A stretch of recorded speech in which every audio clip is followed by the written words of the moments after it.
আসসালামু আলাইকুম এভরিওয়ান। আজকে আমরা এই ম্যাথের সমাধান দেখব। আমাদের এই চ্যানেলে আপনাদের জন্য বিভিন্ন চাকরির পরীক্ষার বিভিন্ন ম্যাথের সমাধানের ভিডিও চলছে। কাইন্ডলি আমাদের চ্যানেলটিকে সাবস্ক্রাইব করে দিবেন। তো চলুন এখন আমরা আমাদের আজকের ম্যাথের সমাধানে নেমে পড়ি। এখানে কি বলেছে? এখানে বলেছে ঢাকা ও চট্টগ্রামের দূরত্ব 300 কিলোমিটার। ঢাকা হতে একটি ট্রেন সকাল 7টায় ছেড়ে গিয়ে বিকাল 3টায় চট্টগ্রাম পৌঁছে। ট্রেনটির গড় গতিবেগ ঘন্টায় কত ছিল? অর্থাৎ কি হচ্ছে, সকাল 7টায় আমার ট্রেনটি ছাড়ে আর বিকাল 3টায় গিয়ে পৌঁছায়। তো সকাল 7টা থেকে আমার ট্রেনটা চলছে হচ্ছে বিকাল 3টা পর্যন্ত। তাহলে এই সকাল 7টা থেকে 3টা পর্যন্ত আমার যে সময়টা সেটা কত ঘন্টা? সেটা হচ্ছে আমাদের 7টা থেকে বিকাল 3টা পর্যন্ত হচ্ছে আমাদের 8 ঘন্টা।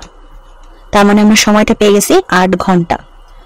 এখন আমরা আমাদের যে গড় গতিবেগ বের করতে হবে, এর জন্য আমাদের আরেকটা যে সময় আরেকটা যে সূত্রটা লাগবে, সূত্র অনুযায়ী যে তথ্যটা লাগবে সেটা হচ্ছে আমাদের দূরত্ব, যেটা আমাদের দেওয়া আছে 300 কিলোমিটার।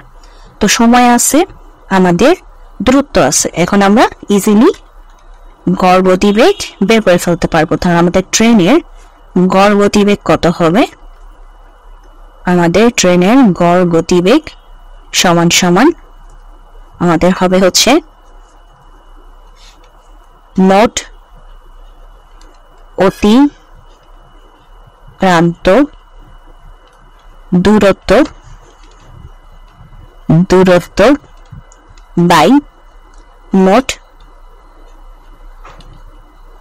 ব্যয়িত সময়।